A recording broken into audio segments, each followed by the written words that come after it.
Evolucionar no es un capricho, implica realmente un proceso natural de los seres vivos y de la materia. En el caso del ser humano, la educación es elemental e indispensable para sus procesos de evolución. Es así como Épica 100.100 evolucionó de guerreros docentes a discípulos contemple. Nuestro próximo volumen, el número 2 de Épica 100.100, estará transmitido también en un recinto impreso y en la pantalla, porque hoy, querido público, en este programa número 98 de nuestra transmisión, en nuestro combatiente heroico educativo número 98, pues no estamos tristes por decir que esto ya se acaba casi, no, evolucionamos y escucharemos ahora, próximamente, la voz de los estudiantes, de los receptores educativos y que están en un constante aprendizaje para evolucionar como personas, como sociedades y seres profesionistas. Bienvenido desde la bella ciudad de Oaxaca, doctor, porque ya usted tiene un doctorado, Alfredo Jesús Agüero Vázquez. Gracias, muy amable doctora Adriana, un gusto saludarle desde aquí, la hermosa capital de Oaxaca. Y estamos listos para la narrativa del día de hoy. Antes de comenzarla a leer y compartírsela a nuestro adorado público, preséntese usted, su trayectoria como estudiante incansable y permanente, que son los maestros y docentes, y en qué grado o su experiencia de impartición de la educación en toda su trayectoria. Bien, bueno, yo tengo la licenciatura en Educación Física en el CRENO, en la Normal de Oaxaca. Realicé una maestría en Docencia para la Cultura Física en la Universidad Regional Miguel Hidalgo y estudié el doctorado en Ciencias de la Educación en la Universidad Santander, orgullosamente. En mi haber como docente de Educación Física ya cumplí 21 años de servicio, la mayoría frente a grupo, y en este caso la comunidad donde estoy laborando actualmente, que es donde se desarrolla esta narración. Llevo 17 años laborando en esa institución. Actualmente también soy asesor de la Universidad Santander en el campus Oaxaca y trato de vertir algunas experiencias que tenemos nosotros como docentes en el campo de acción para ayudarles a mejorar sus procesos educativos ahora sí que valga la redundancia, en la educación de Oaxaca. Me voy a permitir a compartir su narrativa, porque si le empiezo a preguntar más, ya me voy a comer el cuento, ¿no? Adelante, claro que sí. Mejor, aquí nos da mucha información usted, la comparto con nuestro público y regreso a pues a que nos siga diciendo cómo vivió la pandemia y todos los retos que afrontó. ¿Le parece? Claro que sí. Adelante. Gracias. Encuentros cercanos con el COVID-19. Era un día común de marzo. Trabajábamos más emocionados puesto que se acercaban las vacaciones. En la escuela primaria se vivía un ambiente cálido entre los compañeros y los estudiantes. Todo transcurría normal, sin novedad. Llegó la hora del receso, donde podríamos tomar nuestros alimentos para después cerrar la actividad del día. Súbitamente nos comunican por parte de la compañera administrativa sobre una reunión de carácter urgente a la salida en el salón primero C, lugar donde normalmente se realizan las reuniones de consejo técnico. Todos estábamos desconcertados, no sabíamos cuál era la intención de dicha reunión. Previamente, en las primeras horas, comentábamos con algunos compañeros sobre la situación que se vivía con lo referente al virus que empezaba a extenderse por varios países y estaba causando muertes.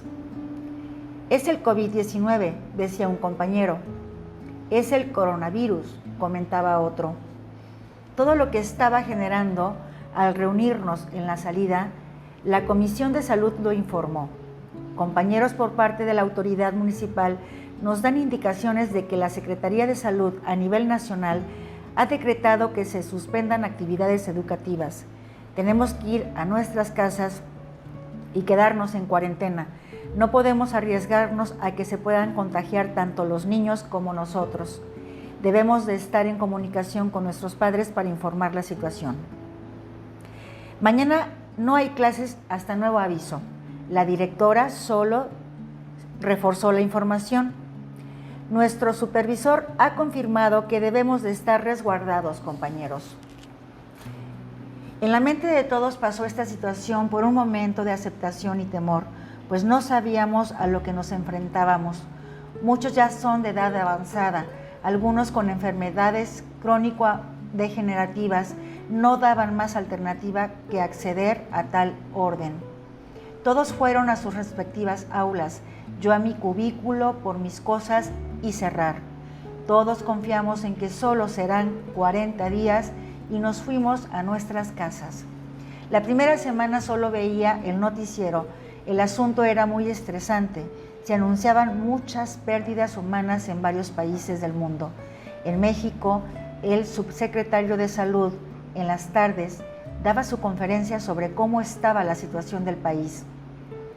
Que al inicio no había muchos contagios, pero más adelante fueron aumentando las víctimas por consecuencia de la ignorancia de la gente que no creía que existiera el virus y salían a la calle sin precaución, llegando a poner en riesgo su vida y la de otros.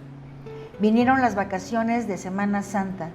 Todos en nuestras casas no teníamos que salir, además de que todo estaba cerrado. El gobierno había decretado el resguardo en casa obligatorio para evitar contagios, esperando aplanar la curva. La comunicación con mis compañeros era únicamente por vía telefónica o mensajes de texto. No sabíamos qué sucedería con la cuestión de la escuela. La incertidumbre nos tenía a todos en una preocupación permanente.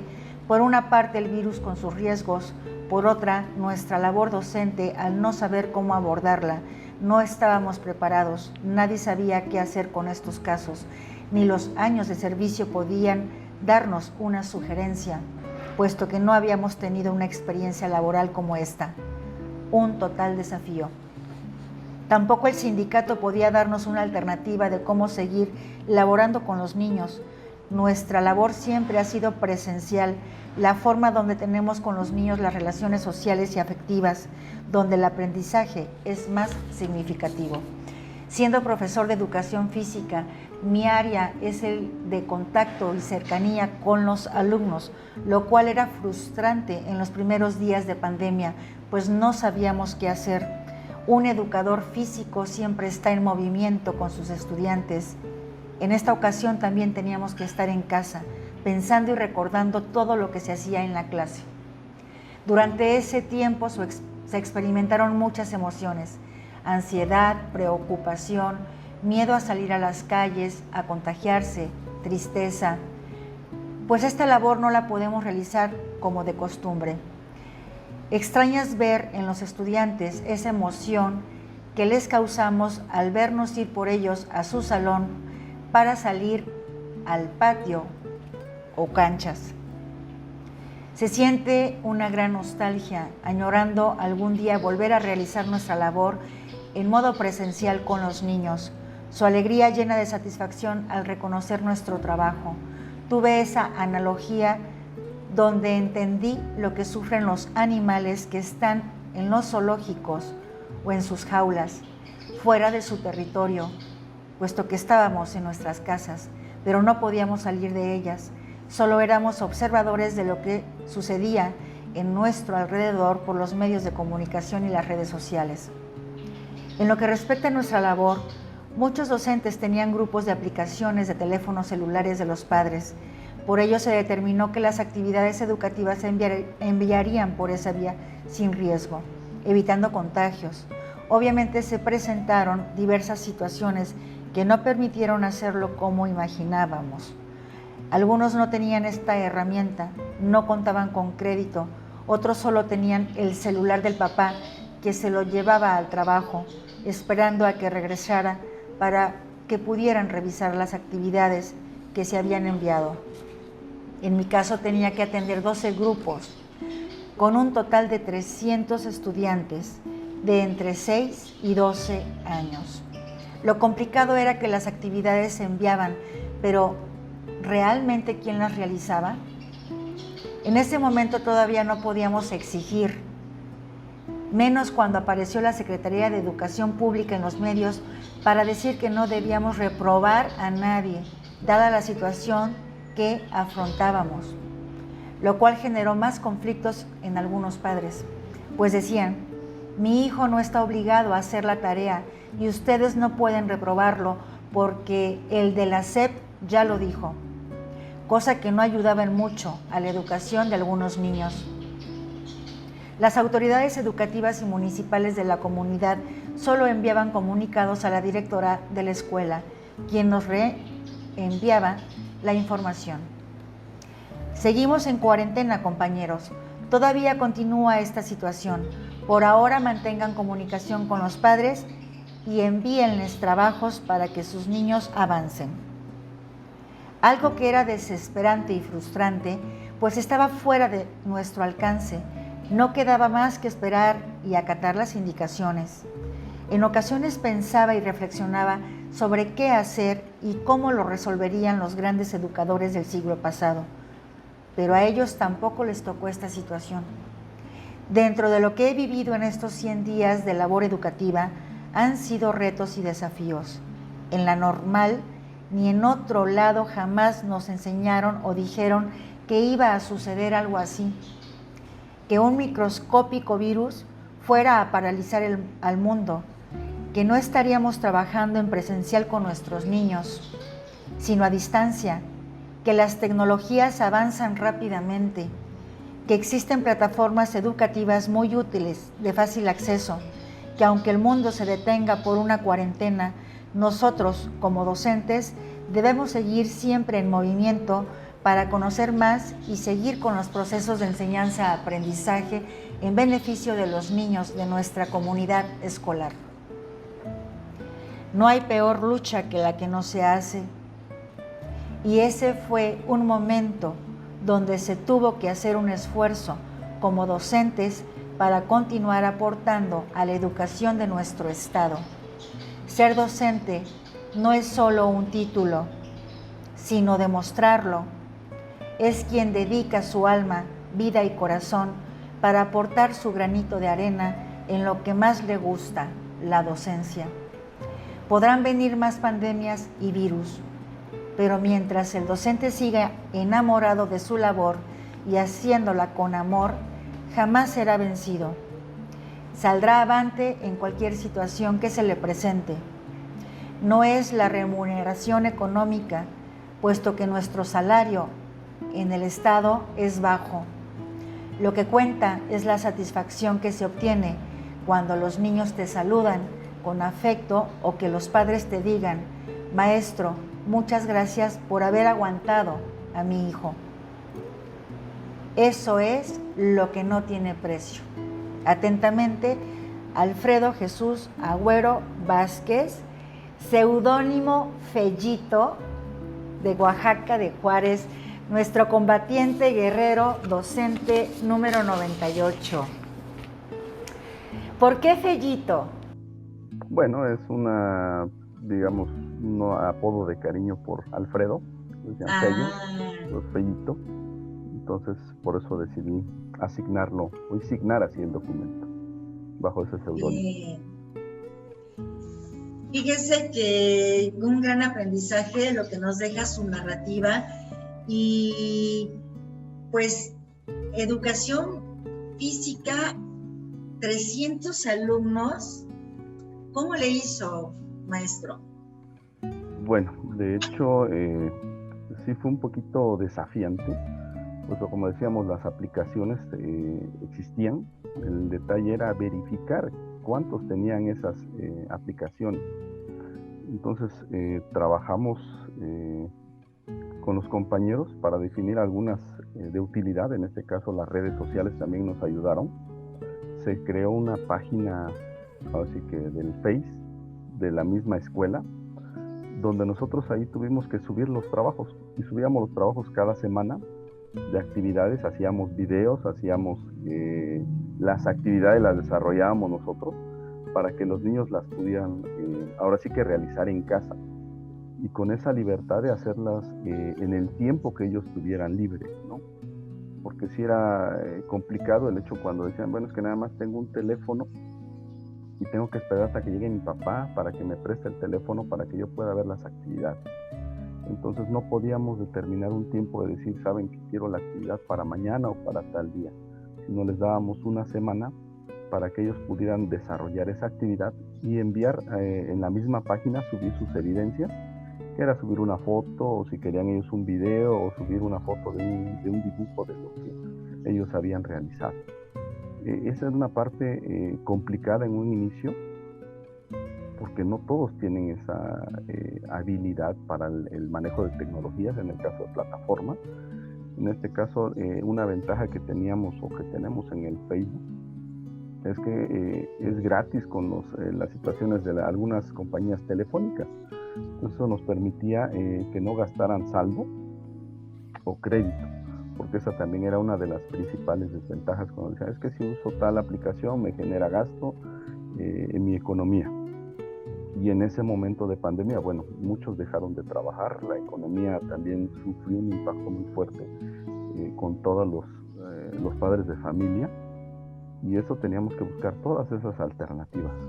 Hoy en día, bueno, ya después de los 100 días de esta cuarentena que ya lleva 1 año y meses y contando, ya nos hemos adaptado todos al trabajo, que ha sido ya un poco más sencillo. Obviamente al principio pues costó mucho trabajo, porque bueno, uno también como docente tiene que ir valorando qué es lo mejor para los niños, ¿no? No se trata de decir vamos a hacer la actividad de la hoja tal, del libro tal, ¿no? Sino que están acostumbrados a ver. Y en este caso, bueno, tú tienes que hacer un video donde hagas y demuestres la actividad para que los niños la puedan realizar también.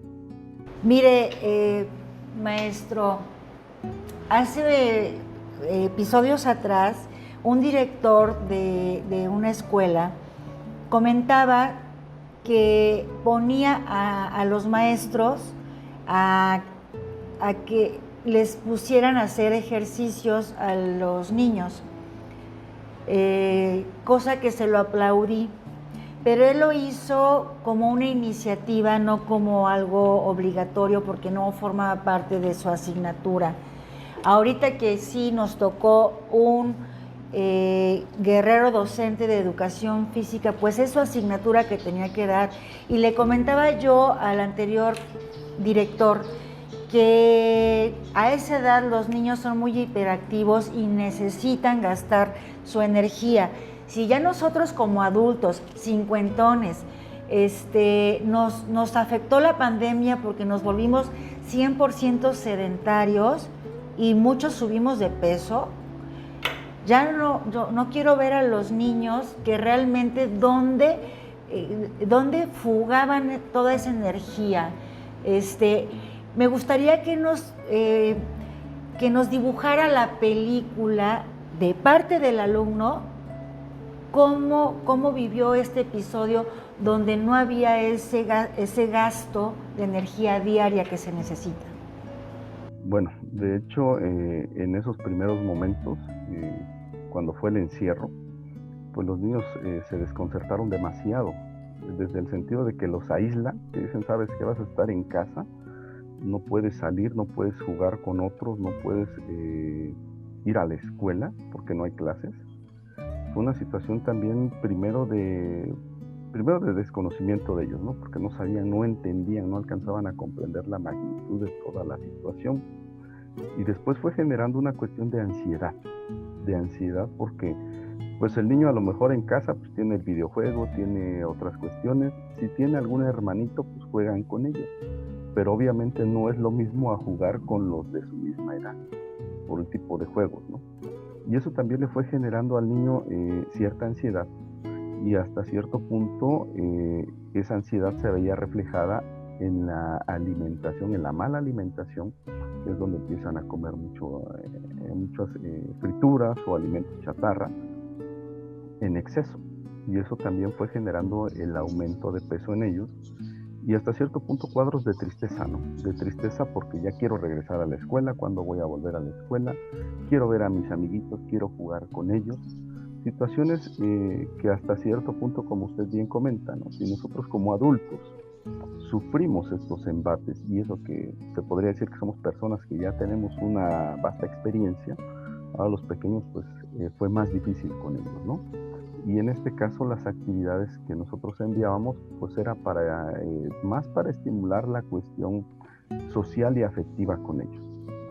Dentro de las actividades que nosotros enviamos a los niños es para que lo hagan con papá y mamá, para que se diera esa relación de que papá y mamá jugaran con los niños, de que el niño también participara con ellos, para que una de dos se fortalecieran los lazos primero familiares, y la cuestión también que el niño no se sintiera solo realmente, ¿no? Porque a veces el niño está solito y dice, bueno, lo vas a hacer, pero ¿con quién lo hago? Y también de una u otra forma le sirvió como un motivante el decir, bueno, ya lo hice yo, ahora a ver tu papá, a ver mamá, tú hazlo, vamos a ver quién lo puede hacer mejor. O sea, la manera de juego entre ellos les ayudaba también a fortalecer esas relaciones y a motivarse a seguir con las actividades. Es correcto. Y otra pieza también muy importante y que se desmotivó mucho fueron los padres de familia. No sabían qué hacer con sus hijos en casa ni cómo ayudarlos. Ahí también valoraron la labor del docente, porque cuando cuando COVID no aparecía en el planeta Tierra y las clases se daban en el aula, pues los niños estaban en la escuela 8 horas. La mamá podía hacer sus tareas, su trabajo, llevar su vida personal y atender situaciones laborales, porque ya la mayoría de las madres trabajan. Y pues bueno, tenía 8 horas de respiro, ¿va? Con su hijo bien educado, bien cuidado y en las mejores condiciones, ¿no? Y de repente, Dios mío, en la casa 8 horas, ya de 5, 6 años, 3 años, bachillerato, adolescentes, secundarias que traen una revolución hormonal y de neuronas, ¿no? Ay, se querían volver locas las mamás. ¿Cómo vivieron ellas esta situación que usted se da cuenta? ¿Cómo se involucraron con los maestros? Bueno, al principio fue una cuestión como que de resistencia, porque normalmente dicen, bueno, pero es que es trabajo del maestro. Pero una vez, como dice usted, ¿no? Ya en casa, pues ¿cómo lo voy a hacer? Tengo a 3 niños, ¿no? ¿Y a quién atiendo? ¿Y cómo le hago? Porque cada uno es de diferente edad. Entonces ya se coordinaron también con los maestros de grupo y con su servidor también, donde ya las actividades se les iban enviando, y ellos se inmiscuían también o siguen también en esa participación y apoyo para sacar adelante estos trabajos. Normalmente todas las evidencias, todos los trabajos que nos han subido, pues es por parte de ellas. O sea, ellos son los que han generado sus perfiles en las páginas para subir los trabajos. Ya le envío el trabajo de mi hijo fulanito, le envío el trabajo de Juanito, ¿no? Y son ellos los que están participando todavía en ese contacto, que es donde ellos también, bueno, a veces les pregunto cómo están, qué pasó, les gustaron las actividades, no, sí, mi hijo se divirtió muy bien, gracias, etcétera, etcétera, ¿no? Y eso también me motiva a mí a seguir trabajando sobre esto, porque al final de cuentas es un beneficio para los niños, pero también, como dice usted, para apoyar a los papás, ¿no? Que por lo menos se mantengan ocupados los niños ejercitándose y a su vez también despejando su mente, ¿no? Desestresándose, y también a los papás darles un poquito de respiro por todas las cuestiones emocionales que ha involucrado esta situación, que ha sido muy complicada. Y bueno, maestro, ahora la parte de que también usted se desempeña como forjador de forjadores, dando maestrías y doctorados a un cúmulo de alumnos que ya son maestros de diferentes niveles educativos. ¿Cómo vivió la parte de cobijar a sus guerreros docentes? Al igual, esta parte de trabajo virtual, pues normalmente, bueno, en los años de servicio que he llevado en todos los aspectos, siempre ha sido presencial, ¿no? Y el contacto presencial a veces tiene mucho que ver tanto en el aprendizaje como en las relaciones sociales con todos los estudiantes. En la cuestión de ahora sí que de contacto con los estudiantes de maestría y doctorado, pues sí era un poquito también complicado, porque no es lo mismo, le decía yo, bueno, el hecho de yo verte en la pantalla, de vernos así en la pantalla, no es lo mismo a estar en el aula. ¿Por qué razón? Perdón que lo interrumpa, pero me imagino que era un espacio, aunque fuera virtual, era un espacio de quejas y lamentaciones. ¿Y cómo le hago? Y auxílieme, deme consejos, ¿sí o no? Así es. No. De hecho, sí, es donde venían ellos casi a pedir una receta de cocina, ¿no? Exactamente. Creo que usted ya tiene el conocimiento. Espérate, yo también estoy en lo mismo, pero ya voy madurándolo, ¿no? Y es una parte también interesante, porque es como decía yo en el escrito, esta pandemia pues nos vino a cuestionar muchas cosas, ¿no? Que históricamente se han dado cada 100 años, pero no estábamos preparados para esto, ¿no? Nadie esperaba que fuera a sucedernos en estos tiempos, y como docentes y como en todas las profesiones, ¿qué hacer en ese momento? Entonces nos llegó de golpe, y mediante eso tuvimos también que ir sacando la casta de buscar alternativas para ir ahora sí que resolviendo estos problemas, ¿no? Y en este caso con los estudiantes pues era una parte también de pedir sugerencias, que era donde hacíamos un pequeño forito de repente e intercambiábamos ideas, ¿no? Mira, yo le he hecho así, yo le hago de esta forma, te sugiero esta, y a otro por ahí, yo lo he trabajado de esta situación, ¿no? Entonces nos ayuda a enriquecerlo con base a las experiencias que tenían cada uno de los compañeros, de acuerdo a su contexto, porque esa es una diferencia, ¿no? No es lo mismo el que trabaja en la ciudad que en una zona rural o en una zona muy arraigada. Cada quien lo va manejando de acuerdo a la situación que se presenta. Y eso nos ayudó a enriquecer muy bien estos procesos, porque también en ese momento dijeran, seguimos aprendiendo, cuando te dicen, bueno, es que yo uso esta plataforma para esto y aquí trabajamos, y te da esa curiosidad y dices, bueno, vamos a echarle una revisada, ¿no? Y es lo que nos va ayudando a tener más herramientas todavía para seguir trabajando con nuestros procesos educativos. Para concluir, maestro, por el momento, porque seguiremos trabajando de la mano y hombro a hombro en múltiples proyectos educativos. Estando tan agobiado, tan ocupado con los maestros de posgrado, y preocupado con los niños y ocupado con las madres de familia, todavía se dio el tiempo de participar en Épica 100.100, cosa que le agradecemos muchísimo. Pero, ¿qué espera? ¿Qué espera? Su nombre ya está grabado en tinta y papel, y es un aprendizaje para las futuras y presentes generaciones, tanto alumnado como docente y como público y sociedad en general. Es un aprendizaje. ¿Qué le representa estar en este proyecto y qué espera de Épica 100.100? Bueno, primero, como dice usted, ¿no? ¿Qué espero? Bueno, pues era plasmar mi experiencia, ¿no?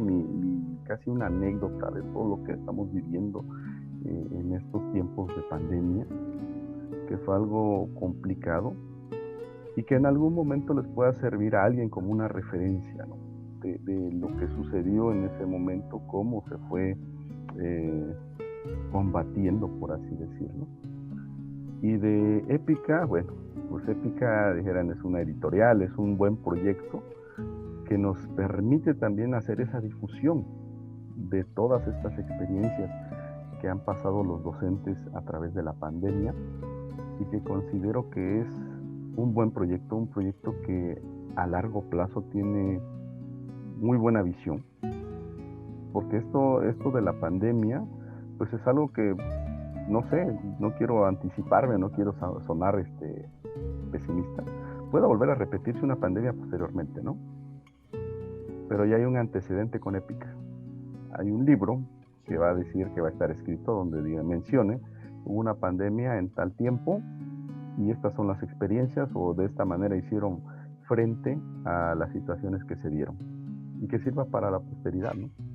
Que eso sería lo más importante. Siempre un libro es un tesoro incalculable, y que va a seguir vigente hasta el fin de los tiempos, ¿no? En este caso, Épica tiene esa misión. Pues en nuestro episodio número 98 lo tengo que volver a reiterar, maestro Alfredo. Ustedes lo hicieron posible con su participación, con el compartir sus experiencias, sus retos, sus proezas, sus hazañas. Y no termina aquí, es infinita la labor de Épica 100.100, porque ustedes la convirtieron en una fundación, la primera y hasta ahorita única en todo el mundo que ve por los docentes. Entonces, por eso le digo que seguiremos viéndonos y estaremos en contacto, porque generaremos iniciativas para resolver cualquier situación, y como usted lo dice en su narrativa, otra pandemia que venga, ya estaremos listos, porque somos guerreros, son docentes guerreros. Y de verdad, agradezco infinitamente su participación. Usted es un pilar muy importante de este proyecto educativo y de esta fundación, y mis más sinceros respetos y bendiciones. Muchas gracias. A la distancia. Igualmente, doctora. Un gusto con saludarla. Cariño. Igualmente. Claro. Con cariño. Ya por poco no alcanzaba lugar aquí en Épica 100.100, ¿eh? Digamos, rasando entonces. Ya se estaba cerrando el recinto, pero qué orgullo que sí lo logró. Claro que sí. De eso estoy muy contento, que me hayan tomado en cuenta y haya quedado mi escrito. Pensé que, bueno, es un orgullo, y muchas gracias a usted, doctora, y a la editorial Unizan y al proyecto de Épica. Gracias, del cual usted forma parte. Claro que sí. Querido público, es así como llegamos a nuestro capítulo número 98, pues ya el antepenúltimo de este volumen con los guerreros docentes. Recuerden, próximamente con los discípulos contemple. Y nos despedimos como siempre con nuestra frase de Editorial Unizan: te acompaña y te inspira en todo momento. Buenas noches.